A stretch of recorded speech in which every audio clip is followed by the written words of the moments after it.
How to use and doses, यानी कि किस प्रकार से आप इनका प्रयोग कर सकते हैं, कैसे इनकी डोजेस रख सकते हैं। तो सबसे पहले बात करते हैं कौन से प्रोडक्ट की। तो सबसे पहला प्रोडक्ट का है हमारा बोविटा। अगर आप देखते हैं बोविटा के बारे में तो ये एक ऐसा गोल्डन पीस है हमारी कैटेगरी का कि आज इसका इस्तेमाल बहुत ज्यादा हो रहा है, यानी कि हर जगह जितने भी हमारे डिस्ट्रीब्यूटर हैं वो आज इस प्रोडक्ट का इस्तेमाल कर रहे हैं। तो कुछ इसके बारे में सीखते हैं, बोविटा को कैसे इस्तेमाल किया जाता है। साथियों, ये प्रोडक्ट मिट्टी के अंदर नमी को बना रखता है। अब बात करते हैं कि सर ये बनता कैसे है। आपने देखा होगा अक्सर कि गोबर का खाद इस्तेमाल करते हैं बहुत सारे किसान। आज तो बहुत कम हो गया क्योंकि पशु उतने ज्यादा रहे नहीं है, तो अब क्या कर रहे हैं, कुछ ना कुछ वो डीएपी वगैरह डालते हैं, यूरिया डालते हैं। लेकिन अगर मैं आज बात करूं, अगर आप ऑर्गेनिक इस्तेमाल करना चाहते हैं, ऑर्गेनिक फसल पैदा करना चाहते हैं, ऑर्गेनिक फसलों को आप यूज करना चाहते हैं जो बीमारियों को बिल्कुल खत्म कर सकती है, तो साथियों उसमें एक प्रोडक्ट का नाम है जिसका नाम है बोविटा, जो कि हमारी संस्था का एक प्रोडक्ट है। और इस प्रोडक्ट के बारे में क्यों बता रहा हूं, क्योंकि जो आपने देखा होगा अक्सर पत्ते गिर जाते हैं, बहुत सारे पत्ते गिरते हैं ना पेड़ से, तो उनको इकट्ठा किया जाता है, सुखाया जाता है, फिर इनका रस निकाला जाता है, उसके बाद कहीं जाकर ये प्रोडक्ट आपका तैयार होता है। और आज अगर इसकी मैं बात करूं तो ये फसलों को वो सारे पोषक तत्व प्रदान कर रहा है जो पौधों को बड़ा होने के लिए चाहिए। तो साथियों इसमें कुछ पॉइंट और है जो आपके लिए है। इसके प्रयोग से पैदावार बढ़ाने में सहायता मिलती है और ये भूमि की भौतिक संरचना और गुणवत्ता में सुधार करता है। यानी कि जो हमारी मिट्टी है, जो हमारी मिट्टी के मिनरल्स कहीं ना कहीं खत्म होते जा रहे हैं केमिकल की वजह से, उनको दोबारा से उसके अंदर डालने का काम करता है। तीसरा पॉइंट क्या है, मुख्य ये सूक्ष्म पोषक तत्वों को बढ़ाता है। यानी कि पोषक तत्व कौन से हैं, वही पोषक तत्व जो मिनरल्स आप देख रहे होंगे, फास्फोरस है, नाइट्रोजन है, इस प्रकार के जो पोषक तत्व होते हैं वो पौधे को चाहिए बढ़ने के लिए, वो सब इसमें मिलते हैं। और मित्र जीवाणु, इसके बारे में आपने सुना होगा, एक पुरानी हम पढ़ते थे जब उसमें पता चलता था कि किसान का असली मित्र कौन है, केचुआ। तो दोस्तों ये केचुए को बढ़ाने में मदद करता है। यानी कि अगर केचुआ ज्यादा होगा तो उसके अंदर जो मिट्टी के अंदर जो जरूरत है चीजें, हवा की जरूरत पड़ती है, वो ज्यादा से ज्यादा जाएगी। और आपको पता ही है कि केचुआ उस मिट्टी को खाकर फिर निकालता है तो वो खाद का भी एक निर्माण का रूप करता है। तो दोस्तों यहाँ पर मेरा बताने का सिर्फ मकसद ये है कि आपको उन मित्र जीवाणुओं की संख्या को बढ़ाता है, साथ ही साथ जो आपकी मिट्टी है उसका पीएच लेवल भी बढ़ाता है। देखना पीएच लेवल का मतलब क्या होता है, पावर ऑफ हाइड्रोजन। जी हाँ, जब वो चीज बढ़ती है ना मेरे भाई, तो आपकी जो मिट्टी जो कहीं ना कहीं उस केमिकल की वजह से खराब हो रही थी, यानी कि बंजर भूमि में परिवर्तित हो रही थी, उसको ये दोबारा से बढ़ाकर फिर से उसको क्षारीय बनाता है और उसको फसल के योग्य बनाता है। तो ये भी सबसे बड़ा फायदा है। साथ ही साथ ऑर्गेनिक कार्बनिक पदार्थ को बढ़ाता है। ऑर्गेनिक कार्बन पदार्थ जो होता है ना दोस्त, ये भी कहीं ना कहीं मिट्टी के अंदर अगर कमी लग जाए तो ये भी बंजर भूमि बना देता है। तो यानी कि बंजर होगी तो उसमें फसल नहीं होगी। तो ये कुल मिलाकर के अगर मैं कहूं तो इसका इस्तेमाल आप कर सकते हैं और ऑर्गेनिक तरीके से करेंगे तो ऑर्गेनिक फसल ही पैदा होगी। यानी कि कहीं ना कहीं केमिकल रहित आप फसल पैदा करेंगे तो लोग बीमार कम होंगे। साथियों इसका डोज सीख लेते हैं कि इसको डोज कैसे दिया जाता है, यानी कि इसका छिड़काव कैसे करना है, इसका बुरकाव कैसे करना है। 4 किलो का ये पैकेट है, आपको एकड़ के हिसाब से डालना है। कई जगह बीघा भी होता है, तो आप 4 बीघा या 5 बीघा में इसका एक पैकेट डालिए, यानी कि 1 बीघा का लगभग 1 किलो का आपका खर्चा आएगा। और मुश्किल से 500 रुपए का ये पैकेट है, 1-125 रुपए का आपका खर्चा है। एक बार ही डालना है। कब डालना है ये जानना जरूरी है। जब भी आप कोई फसल तैयार करते हैं, जैसे अभी जो महीना चलने वाला है वो जुलाई का है, तो बहुत सारी जगह अभी धान की फसल स्टार्ट होगी, तो मिट्टी तैयार करनी पड़ेगी, यानी कि खेत तैयार करने पड़ेंगे। तो जब खेत तैयार करते हैं उस समय जुताई होती है, तो जुताई के समय ही आप इसका इस्तेमाल कर दीजिए, खेत में बुरका दीजिए, ऊपर से जिस भी ट्रैक्टर की वजह से आप जो भी काम करते हैं उसको आप जुताई कर दीजिए और फिर आप उसके बाद अपनी फसल लगा सकते हैं, जिस प्रकार की कोई विधि आप इस्तेमाल करते हैं। तो इसका इस्तेमाल पता चल गया। तो रासायनिक उर्वरकों के साथ भी इसका इस्तेमाल किया जा सकता है। देखिए मैं मना नहीं कर रहा हूं कि आप रासायनिक इस्तेमाल ना करें, लेकिन उसका आप कम इस्तेमाल करिए। जब आप बोविटा इस्तेमाल करेंगे तो जो डीएपी है उसका कुछ मात्रा आप कम कर दीजिए। यानी कि अगर आप कहीं पर 1 बीघा में लगभग 10 किलो के करीबन लोग डालते हैं तो आप वहां पर 7 किलो डालिए। आप डाल के देखिए, आपको अलग ही प्रोडक्टिविटी मिलेगी आपकी फसल की। तो पहले प्रोडक्ट की नॉलेज तो ये है दोस्तों।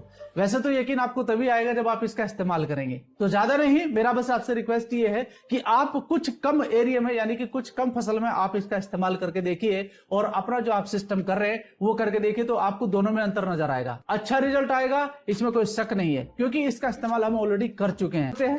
तो दूसरा प्रोडक्ट क्या है हमारे पास में, दूसरा है एग्री 90। देखिए इसमें एग्री 90 लिखा हुआ है, तो आप समझिए इसका मतलब क्या है। दोस्तों मैं आपको सिर्फ बताना चाहता हूं कि इसके अंदर लगभग 90 प्रकार के पोषक तत्व हैं।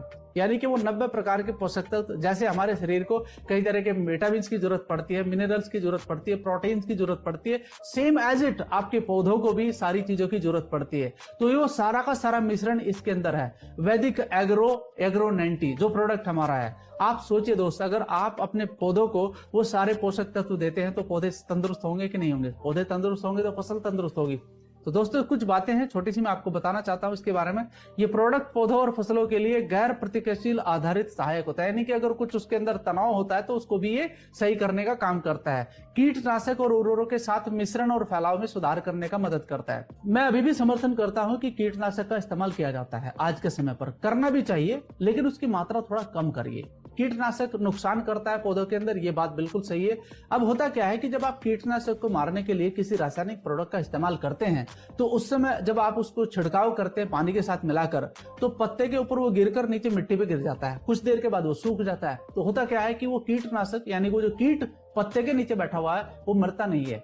लेकिन अगर आप इसका इस्तेमाल करते हैं तो होगा क्या कि जो कीटनाशक दवाई आपने इस्तेमाल करी है वो पत्ते पर चिपक जाएगी। चिपकने के बाद होगा क्या कि जब भी वो कीट उस पत्ते को खाएगा वो तब भी डैमेज होगा, और अगर नहीं खाएगा तब भी डैमेज होगा। तो आप सोचिए, जो मैं आपको कहना चाहता हूं कि आप इसका इस्तेमाल करिए, हर पत्ते पर जब वो दवाई चली जाएगी, हर जड़ पर वो दवाई चली जाएगी, तो उस कीट का डैमेज होना तय है, और कीट डैमेज हो गया तो आपकी फसल सुरक्षित है।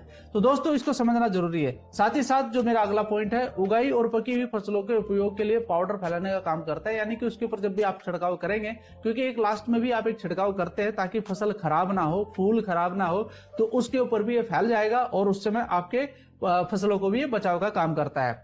स्प्रे उपकरण, यानी कि बहुत सारी ऐसी चीजें भी चल रही है आजकल कि वो फंस जाता है उसके अंदर, तो उसके नोजल को भी ये साफ रखने का काम करता है। तो ये फायदे लायक है। इसका डोज कैसे है ये भी समझ लेते हैं।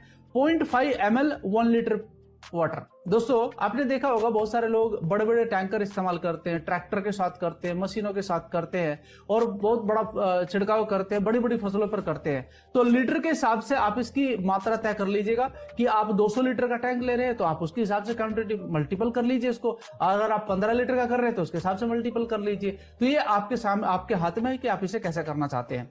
मिट्टी में डायरेक्टली अगर आप इसे डालना चाहते हैं तो 1.5 लीटर पर लीटर के हिसाब से आप इसे डाल सकते हैं। यानी कि बहुत सारे किसान भाई है कि सर मैं पहले ही अपनी मिट्टी के अंदर इसे डालना चाहता हूं, तो आप इसका रेशियो ले सकते हैं और इस प्रकार से इसका छिड़काव कर सकते हैं। नेक्स्ट हमारा एक और प्रोडक्ट है जो बहुत ही शानदार है और हर किसान का पसंदीदा प्रोडक्ट है, इसको कहते हैं इको हरियाली। दोस्तों इको हरियाली क्यों कहते हैं?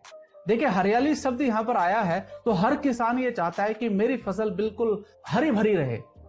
हर किसान ये चाहता है कि मेरी फसल बिल्कुल हरी भरी रहे, वो बिल्कुल एकदम शानदार तरीके से दिखाई दे, क्योंकि उसकी मेहनत उसके अंदर नजर आती है। तो अगर आप ऐसा चाहते हैं तो ये हमारा जो एक ऑर्गेनिक प्रोडक्ट है इसका इस्तेमाल जरूर करके देखिएगा। एक बार आप कुछ फसल में देखिएगा, मैं गारंटी के साथ कहता हूं कि आप इस प्रोडक्ट को जरूर दोबारा मंगाएंगे, क्योंकि एक बार इस्तेमाल कर लेंगे तो आपको खुद ही इसका रिजल्ट आ जाएगा। साथ ही कुछ चीजें हैं जो बताने की इसमें। ये प्रोडक्ट बीज के अंकुरण में सहायता होता है, यानी कि इसका आखिरकार कारण क्या है कि इतना हरियाली क्यों लाता है। दोस्तों ये जो वो कहते हैं ना कि हमारे यहाँ पर बोला जाता है कि पौधे के अंदर कई तरह के पौधे निकलते हैं, फिर यानी कि वहीं पर अंकुरित करता है कई चीजों को, और आप जब देखेंगे कि फसल आपकी एकदम अच्छी हो रही है तो आपको दिक्कत महसूस होगी। तो दोस्त पौधे की जड़ों को वृद्धि करने में सहायता करता है, यानी कि ये जैसे ही डलता है साथ में पौधों की जड़ें तो वृद्धि करेंगी, लेकिन मिट्टी को भी मुलायम करने का काम करता है, जिससे आपकी जड़ें और गहराई तक जाएंगी। तो जब भी बरसात या फिर हवा तेज चलती है तो जब जड़ें नीचे तक जाती है तो पौधा गिरना बंद हो जाता है, यानी कि वो अपने आप को संभाल सकता है। साथ ही साथ भूमि में उपस्थित लाभदायक जीवाणुओं की संख्या को वृद्धि करने में सहायता करता है। जीवाणु यानी कि जो आपके केचुए वगैरह है उनको बढ़ाने का काम करता है, क्योंकि इसके अंदर कोई केमिकल नहीं है तो डैमेज नहीं होता है। तो साथ में दूसरा पॉइंट क्या है, भूमि में उपस्थित मुख्य और सूक्ष्म पोषक तत्वों को आसानी से पौधों तक उपलब्ध कराने में सहायक होता है। जड़ें गहराई तक जाएंगी तो आप सोचिए कि जड़ें गहराई तक गई तो नीचे से ज्यादा पोषक तत्व पौधा लेगा तो पौधा स्वयं में ही मजबूत होगा। साथ ही साथ अगला पॉइंट है, भूमि की जल धारण क्षमता को बढ़ाता है और उसकी भौतिक दशा में सुधार करता है। जी हाँ, जो जल धारण की क्षमता है पौधे की, उसके अंदर जितना ज्यादा जल जाएगा उतने ज्यादा पोषक तत्व उसके अंदर जाएंगे, उतना ज्यादा वो मजबूत होगा। तो मजबूत फसल आपको अच्छा ही प्रोडक्टिविटी देगी। तो दोस्तों इसका इस्तेमाल आप कर सकते हैं। कैसे कर सकते हैं, थोड़ा सा मैं आपको डोज बता देता हूं। इसकी डोज है 2 से 5 ग्राम प्रति लीटर, यानी कि आप जब इसका घोल बनाएं तो आपके पास जो भी टैंक है 200 लीटर है तो उसके हिसाब से मल्टीपल कर लीजिए, और अगर आप 15-15 लीटर का टैंक इस्तेमाल कर रहे तो उसके हिसाब से इस्तेमाल कर सकते हैं आप। तो लगभग 1 एकड़ में इसका इस्तेमाल आप कर सकते हैं एक पैकेट का, और ज्यादा नहीं, एक बार ही इस्तेमाल करना है, ठीक है। ड्रिचिंग करें 500 ग्राम प्रति एकड़ की दर से। आपने देखा होगा राजस्थान के अंदर ज्यादातर ड्रिचिंग सिस्टम को इस्तेमाल करते हैं, तो वहां पर फुहारे के रूप में पानी निकलता है और उसी के अंदर आप मिक्स करके इसको डाल सकते हैं ताकि सभी फसलों पर ये एक समान फैल सके। और एक प्रोडक्ट और है जो कि बहुत ही अच्छा है, वैदिक एग्रो PGPR। अब ये PGPR जो प्रोडक्ट है ये क्या काम करता है? ये प्रोडक्ट सभी प्रकार की फसलों के लिए उत्तम उत्पाद है। अच्छा, ये बात जो मैंने आपको बताई है एक्चुअली तो हमारे सारे प्रोडक्ट सभी फसलों में इस्तेमाल कर सकते हैं आप, चाहे आपकी सब्जी है, चाहे आपकी किसी प्रकार की दाल दलहन है, चाहे आपकी बड़ी फसल है जैसे गन्ना वगैरह बड़ी फसल होती है, चाहे धान होता है, गेहूं होता है, सभी फसलों में आप इस्तेमाल कर सकते हैं जितने भी प्रोडक्ट है, क्योंकि सारे के सारे ऑर्गेनिक प्रोडक्ट है। साथ ही साथ मैं बताना चाहता हूं कि ये जो प्रोडक्ट है ये ऑलरेडी ग्रोथ के लिए है, यानी कि आप अगर अपनी फसल को अच्छा देखना चाहते हैं, मजबूत देखना चाहते हैं, बड़ा बढ़ते हुए देखना चाहते हैं, तो आप इस प्रोडक्ट का इस्तेमाल जरूर करिए। यानी कि ये ग्रोथ फैक्टर है, ये ग्रोथ करता है आपकी फसल के अंदर, और आपको इसका रिजल्ट 15 से 20 दिन के अंदर ही दिखाई देने लगेगा। देखो मैंने ये पॉइंट भी दिया है, ये पौधों की जड़ों और संपूर्ण विकास और पोषक तत्वों की उपलब्धता को बढ़ाता है। जी हाँ, और तीसरा पॉइंट क्या है, ये मृदा सूक्ष्म जीवी और पौधों में अजैव तनाव को भी प्रतिरोधक क्षमता को बढ़ाता है। यानी कि जो तनाव किस प्रकार का होता है, बरसात ज्यादा हो जाए वो तनाव ला सकती है, ज्यादा गर्मी हो जाए वो तनाव ला सकती है, और पानी कम हो तब भी तनाव आता है पौधे के अंदर। तो ये उसके अंदर कुछ ऐसी ताकत बढ़ाता है पौधे के अंदर कि वो इस प्रकार के तनाव को झेल लेता है और आपको एक अच्छी प्रोडक्टिविटी दे देता है। साथ ही एक पॉइंट और भी है, बीज के अंकुरण में सहायता करता है, पौधे बढ़ने से फसल जल्दी तैयार होती है। देखो पौधा जितना जल्दी आपका बढ़ेगा तो उतना जल्दी आपकी फसल तैयार होगी। तो साथियों इसका इस्तेमाल जरूर करिएगा। ये प्रोटीन, एंजाइम्स एंड एंटीबायोटिक के संश्लेषण को बढ़ाता है, साथ ही फूलों के गिरने से भी बचाता है। यानी कि आपने देखा होगा जब आपके पौधे पर फूल आ जाता है, मैं इसका इस्तेमाल करने के लिए आपको 2 बार कहूंगा। कैसे कि जब फूल आने से 15 दिन पहले, यानी कि आपको पता चल जाता है कि भाई 15 दिन के अंदर फूल आ जाएगा, तो उससे 15 दिन पहले एक बार इसका छिड़काव कर दीजिए, और जब फूल आ जाए तो आने के 15 दिन बाद इसका छिड़काव कर दीजिए। यानी कि आपको 2 बार इसका छिड़काव करना है। और सबसे बेस्ट आपको इसका अगर रिजल्ट चाहिए तो आप एग्री 90 के साथ मिलाकर इसे डालिए। जी हाँ, एग्री 90 के साथ आप मिला के डालेंगे तो ये पौधे पर चिपकेगा और वहां पर ये अपना कार्रवाई शुरू कर देगा। जी हाँ, और सबसे बड़ी बात है कि जो मैंने अभी इको हरियाली बताया था वो क्लोरोफिल को भी बढ़ाता है आपके पौधे की। तो टोटल मिलाकर जो यहाँ पर प्रोडक्ट है 4 थे, और इस प्रोडक्ट का मैं अभी आपको थोड़ा सा बता देता हूँ कि इसका डोज क्या है, ये आपके लिए जानना जरूरी है। 250 मिलीलीटर को 200 लीटर पानी में मिलाकर छिड़काव करें। जी हाँ, एक जो बोतल आपको दिखाई दे रही है 200 लीटर पानी में मिलाकर छिड़काव करना है इसका। ये इतना पावरफुल प्रोडक्ट है।